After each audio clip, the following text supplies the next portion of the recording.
Reggie here, your friendly neighborhood bodybuilder and comic book collector, and I want to welcome you to another one of my recordings.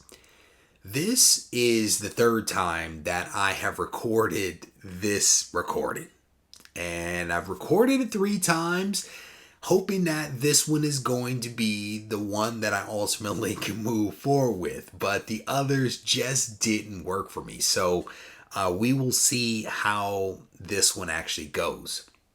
And in this video, what I want to do is I want to take some time to talk about my thoughts on investing and speculation.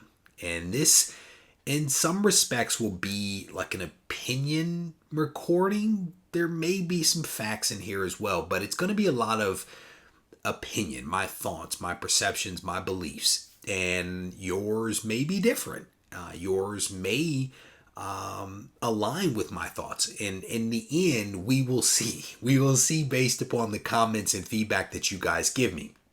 But this was one of those recordings that was a little challenging because I was just having a hard time crystallizing my thoughts. And I think that I have it now.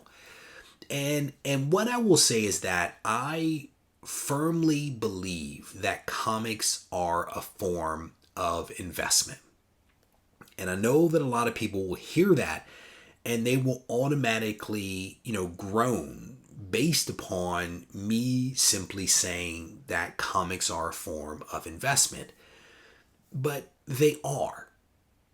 And what I will tell you is that first and foremost, I am a comic book collector. I am a comic book reader. I am someone that enjoys the hobby of comics. I enjoy buying comics from a comic shop. I enjoy the smell of comics.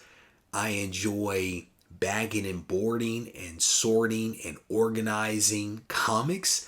I enjoy everything that there is about comics, right? And I have always been that way, right? Since the beginning of me collecting comics back in the day, I have been that person that rushes to the local comic shop, that buys books, that comes home, reads those books, immediately bags, boards, and begins to organize those comics. I have literally been doing that since the 90s, right? I mean, off and on, of course, because I've had some stutter steps with the hobby, but the process has been the same. My love of comics remains unchanged. And what I can tell you is that from the very beginning, part of the reason why I did the things that I did in terms of bagging and boarding and putting my comics in bins, that was done because I wanted that comic to be preserved. And I had a hope that that book that I was cherishing, that I was taking care of, was going to be worth a couple of dollars more than what I paid for it. And it didn't matter whether it was 50 cents or $1 or more than that. I wanted to take care of that book with the hope that that book would be worth something more in the future. That is investing. And there's nothing wrong with that. There is nothing wrong with choosing to invest in something that you absolutely enjoy and love, because that's essentially what we're talking about. I am literally in this comic book room, literally surrounded by comics. I am surrounded by those comics because I enjoy them. And in many ways, comics are a great form of investment. And I say that for several reasons. You get to own it. You get to touch it. You get to read it. You can collect it. You can bag it, board it, sort it, stack it, right? You can enjoy the book for what it is, the entertainment that it offers. And then the cherry on the top is that it might actually be worth some more money. That to me is a great type of investment, one that you get to actually touch and enjoy.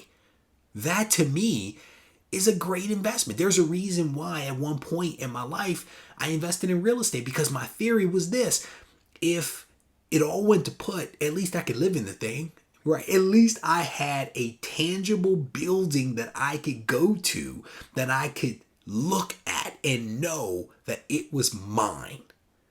Now I contrast that to things like stocks. My very first stock that I owned was in high school. And probably to no one's surprise, it was Marvel stock. Also, to no one's surprise, I lost all of my money. I probably would have been better off taking the money that I invested in Marvel stock at the time in the 90s. I probably would have been better off buying comics with that money, because at least those comics would have been something that I could have read and enjoyed and put in a bin, and probably would literally be in this room with me at this very moment, and then potentially might actually be worth some money. Unlike the shares in Marvel that I bought that I never touched because I never got a physical share, and that ultimately just went away when I think Marvel filed for Chapter 11 or did some reorganization. All of my shares literally went away. Never got the opportunity to even enjoy those shares. Never realized any profit or anything like that. Again, unlike a comic, which is a tangible asset, if you will, a tangible thing that I can buy for a certain price and I can enjoy, and then potentially that thing will be worth some money. So what I did is I decided to actually look up the definition of investment, because I was curious, like how the experts, if you will, define investment. And I went to Investopia, and the definition here is whenever money is spent with the expectation of a return of profit, that is investment. So they are simply saying anytime you spend money with the expectation that you are going to make some money, that is investment. And in many ways, in shapes and forms, I am indeed an investor. I buy houses, I buy comics, I buy stocks. I invest in my children's education, and that one is definitely a long-term investment that I hope will pay off in the form of them not putting me in the home when I'm an old man. But these are forms of investment, right? Because in some respects, in my mind, investment is time, energy, effort. Right? It is not just money, it's time, energy, and effort, because it is an investment of things of value with the hope that there is some type of return. My children not putting me in a home is a form of a return in my mind, and maybe in your mind as well. But I have no problem saying that comics are a form of investment. I know that there's a lot of people that simply want comics to be a form of entertainment, and that is perfectly fine. If that is how someone chooses to view their collection, there is nothing wrong with that. The same way that there is nothing wrong with me choosing to view my collection in this same way. If you guys remember, one of the things that I did recently was I did a survey, and I put this survey out to subscribers of the channel, and I asked questions along the lines of, what do you consider yourself to be out of this list of things? And it was things like investor, collector, speculator, reader, etc., etc. And there was a great degree of overlap between those people that are collectors and readers and also investors and speculators. There was a lot of overlap. These are not mutually exclusive activities. There are people that live in both worlds. There are people that will buy comics and sell comics for the purpose of being able to buy better books for their personal collection. They use books and they sell those books in order to buy other books. And again, I see nothing wrong with that. I see nothing wrong with that at all. But that actually brings me to my second point. And I've actually gone on record in several videos talking about this, that I don't view speculation as being a bad thing. And I've said that, and I will continue to say that, because I do not believe that speculation in and of itself is a bad thing. I think that if there is someone that is speculating to the detriment, if you will, of someone or the hobby, then that's bad, right? If they're cheating the system, if they're manipulating the system, those things are bad. But someone that buys a book, turns around and sells that book, and takes those profits to buy other books or to do whatever it is that they do with it, I don't really see a problem with that, you know? And again, I believe in profit. I believe in people being able to make money, especially if it's not detrimental to others. But to that point, what I also wanted to do is I wanted to actually look up how Investopia defined speculation. And essentially the way that it defined it was that it basically said speculation is a form of investment. Speculation is a form of investment. And so if you think about investment in terms of a spectrum, and we spoke about this before in one of the videos, if you think about it in terms of a spectrum from zero risk to a lot of risk, speculation is on that spectrum. And true speculation is probably at the furthest end of that spectrum from zero risk or no risk to a lot of risk. It's probably on that far end, right? And in fact, Investopia basically said that speculation is akin to gambling, right? Where you are not necessarily considering any facts. You are literally like just swinging for the fences, just spending money and hoping that it turns out well, right? And I mean, there is probably some thought that goes into it, right? I've never really been a gambler, but I'm guessing with gamblers, there is some thought that goes into it. There's a strategy. But if you back away from speculation in its most extreme form, again, we're on a spectrum, a continuum. If you back away from that, there is a form of speculation that is indeed rooted in this idea that information is important, that facts are relevant, that facts are important, and facts will drive one's behavior and the amount of risk that someone wants to take. So again, if you think about speculation as a form of investment, so investment is not bad, speculation is not necessarily bad, right? If it's detrimental, yes, it's bad, but we're backing away from that. And so if you are on this spectrum of risk and you are basically taking in information and you are deciding what's relevant and what's important and you are acting upon some actual research, some actual data, right, that you've done and not just what someone says to buy, again, I still don't see speculation as being a bad thing. And the big thing here with all of this is that I'm not necessarily trying to convince anyone of anything.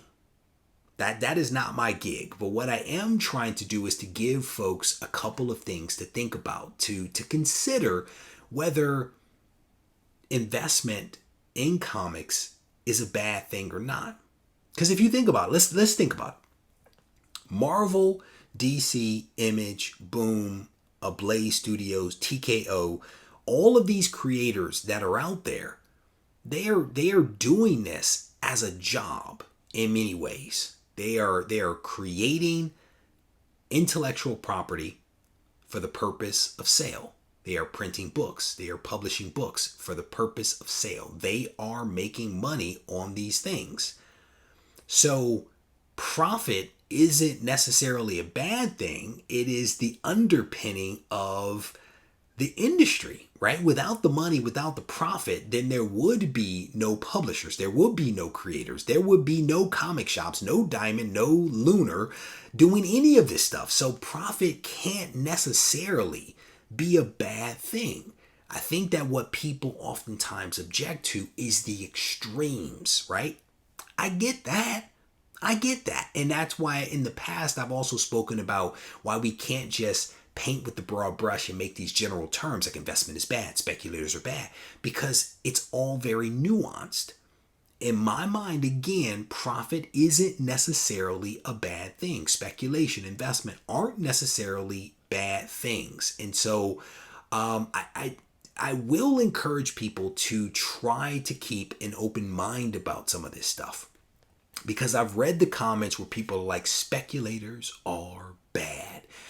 And the truth of the matter is that speculators, as we've already talked about, are collectors. They're investors. They're readers. They're me.